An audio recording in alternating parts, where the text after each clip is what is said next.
চিংড়ির বালাচাও ভর্তা এতটাই সুস্বাদু হয়েছে যে আপনাদের বারবার খেতে ইচ্ছে করবে।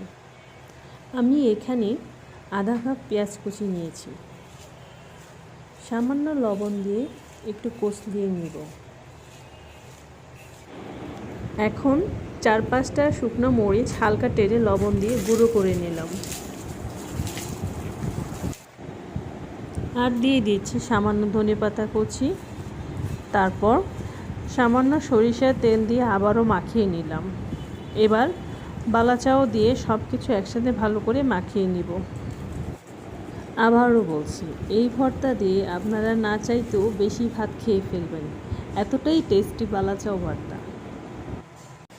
চিংড়ির বালাচাও ভর্তা এতটাই সুস্বাদু হয়েছে যে আপনাদের বারবার খেতে ইচ্ছে করবে।